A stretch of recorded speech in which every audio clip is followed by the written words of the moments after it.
Em maio de 2023, a polícia espanhola recebe uma chamada alarmante de um bairro tranquilo de Málaga. Em um dos apartamentos, é encontrado o corpo de uma jovem com múltiplos ferimentos de faca. O suspeito do crime desaparece, mas algumas horas depois é detido em um café local. No entanto, essa tragédia se torna apenas o início de uma cadeia de eventos que leva os investigadores a um caso que permaneceu sem solução por 9 anos. Por trás da parede de um dos apartamentos há algo que choca até mesmo os criminalistas mais experientes. Em 2011, Sibora Gagani morava com seu namorado Marco, na Espanha, no bairro de Laurel. À primeira vista, a vida deles parecia estável. Sibora conseguiu um emprego como garçonete em um restaurante local e Marco trabalhava como cozinheiro. Eles alugaram uma casa pequena e Sibora conversava regularmente com sua mãe, Elisabetta, garantindo a ela que estava tudo bem. No entanto, por trás dessa aparência de bem-estar, escondiam-se problemas sérios que a cada mês se tornavam mais evidentes. Quando Elisabetta foi à Espanha visitar a filha, ela imediatamente percebeu o clima tenso na casa. As brigas entre Sibora e Marco aconteciam até mesmo na presença dela. Elisabetta via como sua filha tentava justificar os acessos de ciúmes e tensão dele, atribuindo-os a dificuldades temporárias. No entanto, a mãe tinha certeza de que não se tratava apenas de problemas do dia a dia. Era difícil acreditar que apenas 2 anos atrás, Sibora era uma pessoa completamente diferente. Nascida em 14 de setembro de 1991, em Tirana, Albânia, desde criança ela se destacava por seu caráter alegre. Após o divórcio dos pais, sua mãe Elisabetta mudou-se com os filhos para a Itália, onde começaram uma nova vida. Em Roma, Sibora rapidamente conquistou a simpatia das pessoas ao seu redor. Seu apelido, Tibi, dado pelos colegas de classe, destacava sua energia e simpatia. Apesar das dificuldades financeiras, Sibora desde cedo procurava ajudar a família. Ela conseguiu um emprego como garçonete em um restaurante local, mas não abandonou seus sonhos. Sua beleza natural, corpo esguio e a vitória em um concurso regional de beleza abriram-lhe as portas para o mundo da moda. No entanto, apesar do sucesso, seu maior sonho continuava sendo trabalhar como professora, pois Sibora amava sinceramente as crianças. As mudanças começaram quando Sibora completou 18 anos. Em um dos cafés, ela conheceu Marco, um homem de 30 anos cujo charme e autoconfiança a atraíram imediatamente. No momento em que se conheceram, Sibora sabia pouco sobre ele. Ele era divorciado, tinha uma irmã e, ao que parecia, queria começar uma nova vida.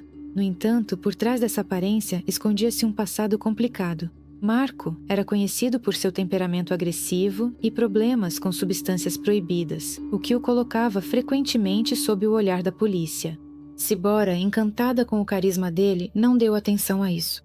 Após 1 ano de relacionamento, Marco sugeriu que Sibora se mudasse para a Espanha, alegando que na Itália não havia oportunidades de trabalho suficientes. Elisabetta tentou dissuadir a filha, duvidando da sinceridade das intenções de Marco, mas Sibora insistiu em sua decisão. Ela sentia que esse passo seria o início de um novo capítulo, onde ela e Marco poderiam construir uma vida feliz. Na Espanha, o início deles parecia promissor. Sibora rapidamente conseguiu um emprego como garçonete e Marco foi trabalhar como pizzaiolo. Eles alugaram uma casa aconchegante e Sibora contava à mãe sobre seus planos. No entanto, a estabilidade não durou muito. Marco começou a perder um emprego atrás do outro, culpando seus empregadores por isso. Sua irritabilidade e ciúmes tornaram-se cada vez mais evidentes. Ele passou a demonstrar seu comportamento agressivo em pequenas coisas que, aos poucos, se transformaram em conflitos sérios. Elisabetta, que foi à Espanha para ver pessoalmente como a filha estava vivendo, ficou chocada com o que viu. Sibora, que sempre fora alegre e confiante, agora parecia abatida. Marco não escondia sua irritação nem mesmo na presença da mãe dela. As brigas ficavam cada vez mais intensas, mas Sibora, apesar dos problemas evidentes, continuava defendendo Marco, garantindo que tudo iria melhorar. O que exatamente levava Sibora a ignorar os sinais de alerta era um mistério para seus entes queridos. Provavelmente, ela buscava em Marco o apoio e a estabilidade que lhe faltaram na juventude. A família, ao se mudar da Albânia para a Itália, passou por tempos difíceis. Elisabetta trabalhou arduamente para dar aos filhos uma chance de uma vida melhor, mas Sibora teve que lidar cedo com a necessidade de assumir responsabilidades.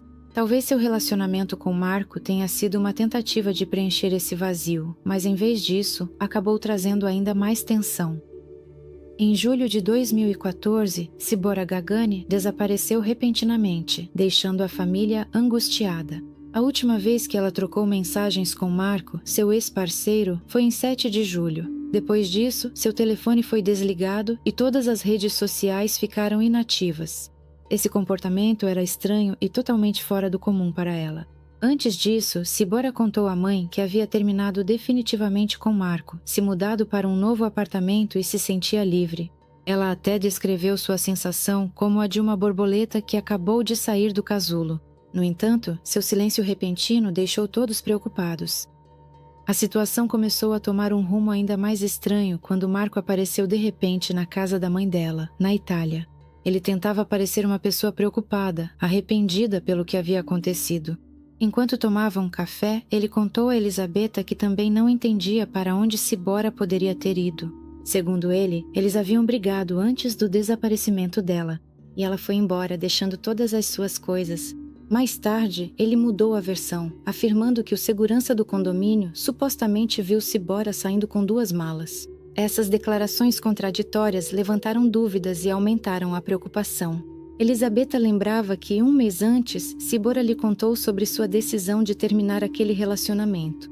Após 3 anos tentando salvar o relacionamento, ela saiu da casa de Marco e começou a reconstruir sua vida. Sibora tentava manter distância do ex-parceiro, mas ao que tudo indica, isso não o impediu. Marco continuava demonstrando um interesse ativo pela vida dela. No início de julho, ele ligou inesperadamente para Elisabetta, perguntando se Sibora havia voltado para a Itália. Essa pergunta pareceu estranha, especialmente considerando o término deles. Sibora tentou várias vezes romper o vínculo com Marco. Em 2013, ela chegou até a voltar para a casa da mãe, na Itália, decidida a deixar tudo para trás. Naquela época, ela confessou que não via mais sentido no relacionamento. No entanto, Marco não desistiu. Ele apareceu na casa delas, garantindo a Sibora que iria mudar e até mesmo lhe pediu em casamento. Sibora, já cansada de lutar naquele momento, acabou cedendo novamente às promessas dele, mas logo tudo se repetiu. O ciúme, o controle e a violência voltaram a destruir sua vida. Certa vez, ela confessou à mãe que se decidisse ir embora de vez, teria que literalmente desaparecer. Caso contrário, Marco não a deixaria em paz. Nos meses seguintes, Sibora passou a ir com mais frequência para a Itália, supostamente porque seu visto de residência na Espanha estava para vencer. Elisabetta percebia que sua filha parecia cada vez mais assustada, mas Sibora raramente compartilhava detalhes. Ela apenas dizia que estava tentando encontrar uma saída para a situação. Em junho de 2014, Sibora se mudou para um novo apartamento, tentando recomeçar do zero. Ela contou à mãe que não pretendia mais voltar para Marco. Por um breve período, isso lhe deu uma sensação de liberdade, mas a preocupação com sua segurança permanecia. Quando Marco afirmou que Sibora havia ido embora, deixando todas as suas coisas, a família imediatamente percebeu que isso não era típico dela. Ela jamais teria cortado contato com os entes queridos, especialmente com a mãe e os irmãos. Agora, a família permanecia em um estado de espera. Eles esperavam que Sibora realmente tivesse decidido se esconder para finalmente se livrar do controle de Marco. No entanto, as versões contraditórias dos acontecimentos e a ausência de qualquer notícia dela levantavam cada vez mais perguntas. Em 2015, a investigação sobre o desaparecimento de Sibora Gagani ainda não havia dado resultados. Apesar dos esforços da família e da polícia, Elisabetta, sua mãe, foi quem tomou a iniciativa de fazer uma denúncia oficial às autoridades.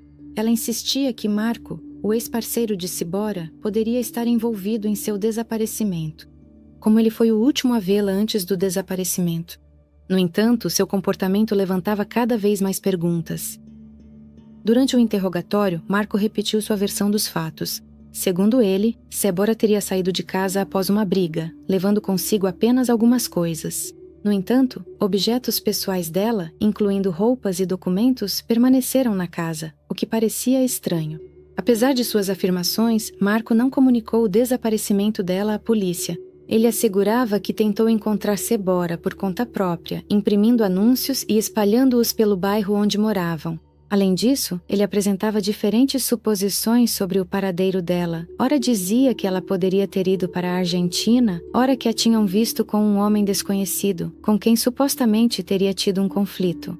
No entanto, essas declarações mostraram-se contraditórias e não foram confirmadas pelos fatos. Elisabetta, desconfiando de Marco, tomou suas próprias iniciativas para procurar a filha.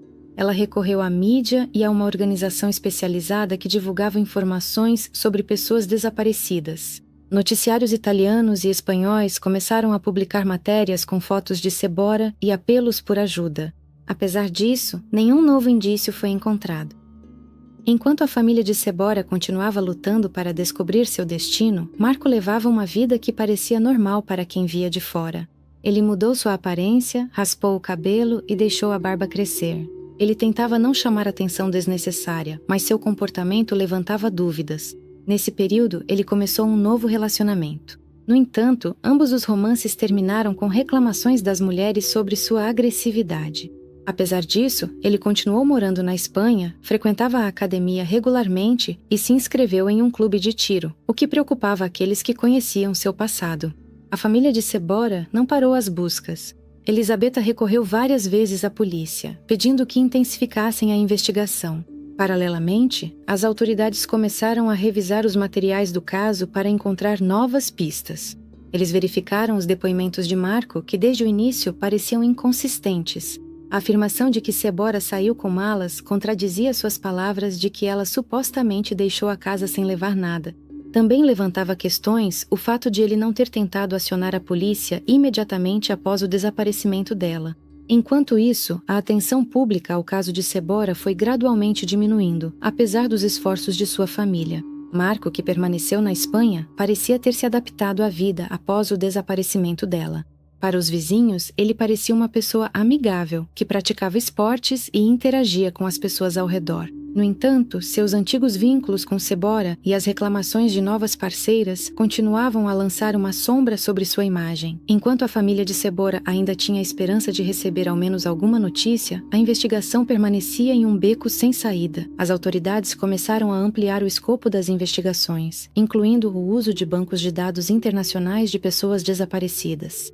Mas nem isso trouxe resultados, e para os entes queridos de Sebor, a incerteza continuava sendo a prova mais difícil. Até o ano de 2023, Marco já havia conseguido mudar completamente sua vida. À primeira vista, ele vivia com uma nova parceira chamada Paula, e eles tinham um filho juntos. No entanto, por trás da fachada dessa nova vida, escondiam-se os mesmos problemas que o perseguiam há muitos anos. O relacionamento com Paula não podia ser considerado estável. Ela contou várias vezes a pessoas próximas que sofria violência física por parte de Marco. Ele, por sua vez, não conseguia manter-se em um emprego, o que só agravava a situação deles. Trabalhando em uma pizzaria, Marco conheceu Victor Molina, o dono do restaurante, que mais tarde ofereceu emprego tanto para ele quanto para Paula. Victor também alugou ao casal um pequeno apartamento, na esperança de aliviar sua difícil situação financeira. Ao contrário de Marco, Paula rapidamente conquistou a confiança e o respeito no trabalho. Victor e sua irmã Victoria, que também trabalhava no restaurante, tornaram-se para ela não apenas empregadores, mas também um apoio. Com o tempo, Victoria ficou sabendo mais sobre as dificuldades no relacionamento de Paula e Marco. Após um dos incidentes, ela começou a aconselhar abertamente Paula a procurar a polícia. Segundo ela, Marco tornava-se agressivo no trabalho e, mesmo em casa, não oferecia nenhum apoio. Certa vez, aconteceu um episódio no restaurante que foi a gota d'água para Victor. A porta do banheiro dos funcionários apareceu quebrada. Victoria soube por Paula que foi Marco quem fez isso, acusando-a de supostamente usar o local para se encontrar com colegas. Depois disso, Marco foi transferido para outro local sob a supervisão de Victor. Apesar de seu esforço e das tentativas de criar a impressão de uma vida normal, Paula não conseguia esconder as dificuldades de sua situação. A confiança dela em Victoria permitiu revelar mais detalhes de sua vida. Ela confessou que continua morando com Marco apenas porque essa é a única maneira de recuperar a guarda dos filhos, que foram retirados pelas autoridades após a descoberta de substâncias proibidas na casa. As substâncias pertenciam a Marco, mas as consequências afetaram toda a família. Para Paula, isso se tornou uma tragédia pessoal. Seu principal objetivo era juntar dinheiro suficiente para romper o vínculo com Marco e recuperar os direitos sobre os filhos. Enquanto isso, a situação de Marco piorava. Ele frequentemente reclamava para Victor sobre sua difícil situação financeira, alegando que só continuava trabalhando por causa da família.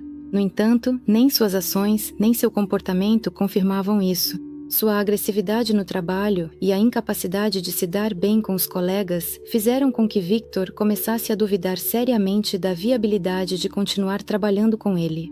Paralelamente, Victoria, vendo o quão difícil era a situação de Paula, continuava insistindo para que ela não tolerasse a violência. Paula, porém, temendo por sua segurança, ela preferia não entrar em conflito aberto. Ela contou que certa vez Marco a agrediu 4 vezes e a chutou, mas ao mesmo tempo minimizou a gravidade do incidente. Para Victoria e Victor, isso serviu como confirmação de que a situação dela exigia intervenção. Na terça-feira, 16 de maio de 2023, Paola passou seu dia de folga de bom humor, fazendo planos para a noite. Ela compartilhava com os colegas suas intenções de descansar, passar o tempo de forma tranquila e proveitosa. No dia seguinte, 17 de maio, Victoria, sua colega e amiga, esperava ouvir de Paola como tinha sido a noite dela. Mas os acontecimentos começaram a se desenrolar de outra forma. Na manhã de 17 de maio, no apartamento que Paola dividia com Marco, por volta das 11h30, ouviram-se gritos altos. Isso não era raro. As brigas entre eles aconteciam com frequência.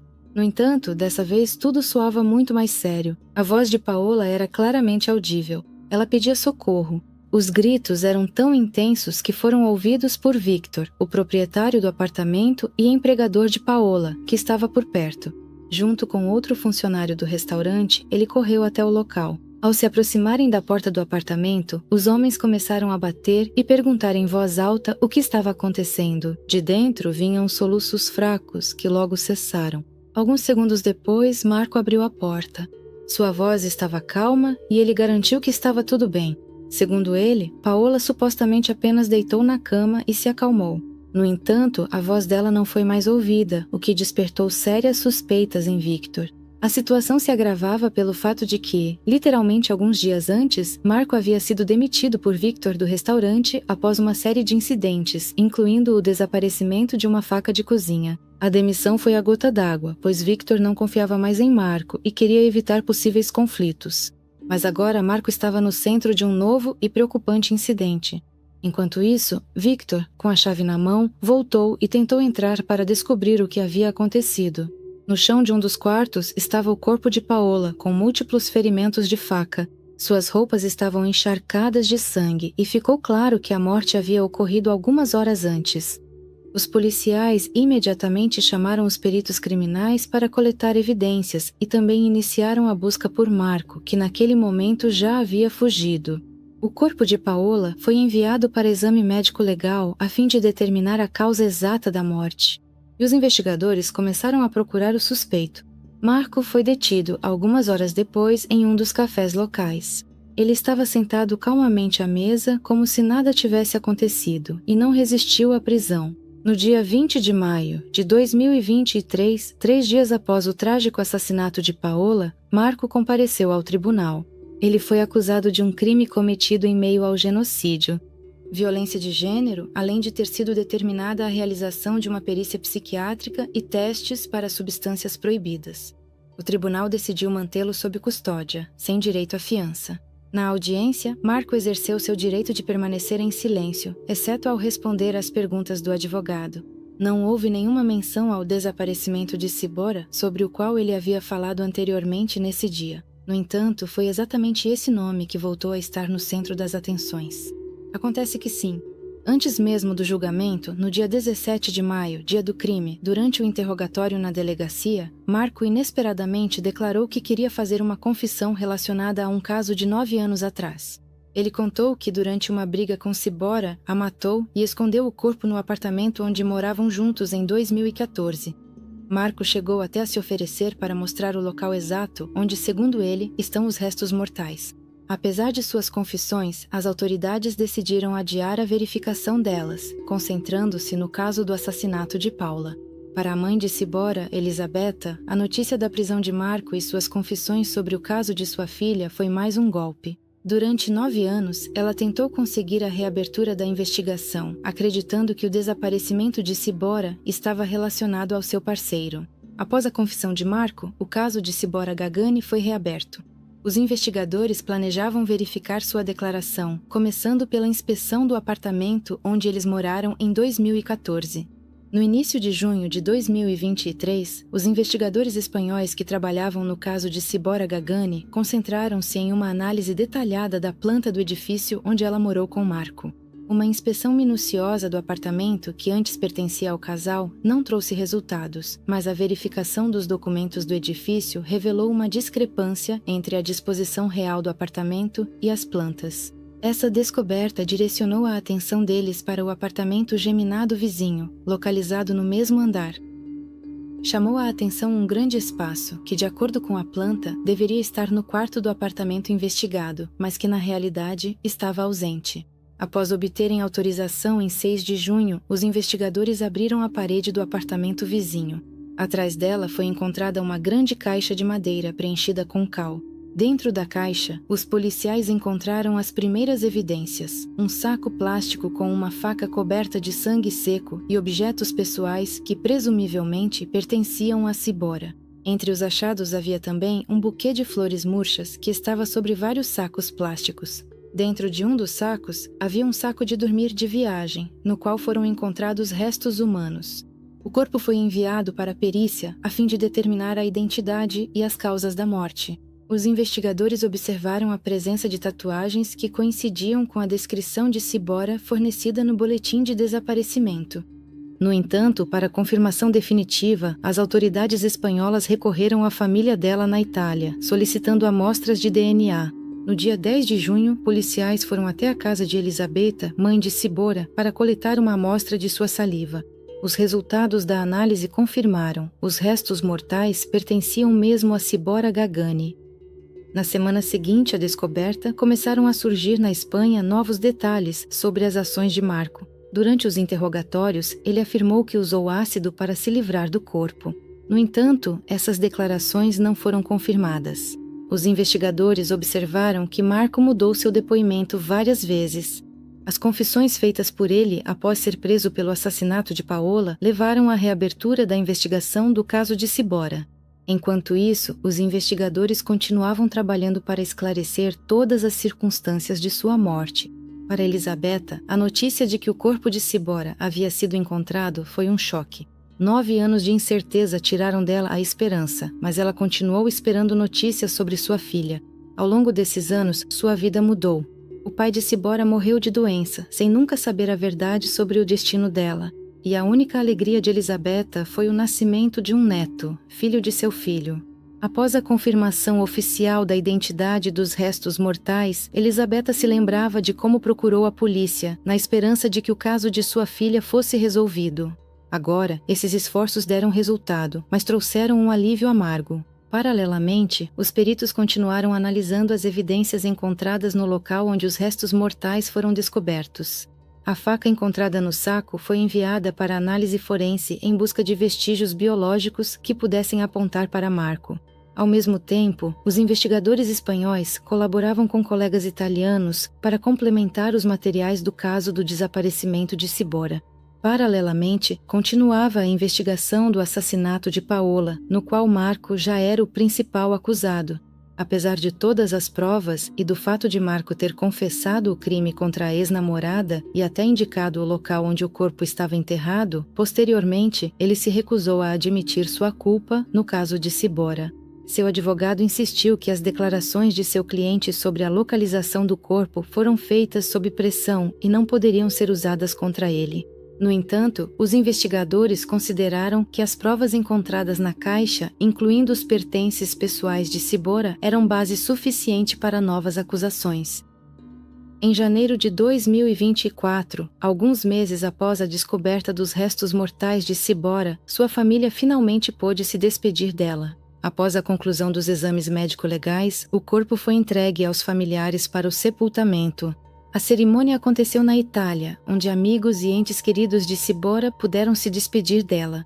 Em sua memória, balões com mensagens foram soltos no céu, simbolizando esperança e despedida.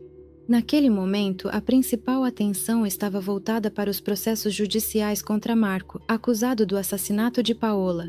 Durante a audiência de 30 de janeiro de 2024, ele entregou ao tribunal uma carta manuscrita de 17 páginas, na qual admitiu sua culpa pela morte dela, mas com inúmeras ressalvas. Ele afirmou que o conflito entre eles ocorreu devido a discussões acumuladas, relacionadas a uma dívida de 50 euros e à sua infidelidade. Segundo Marco, durante a briga, ele se defendeu com força excessiva, o que levou à tragédia.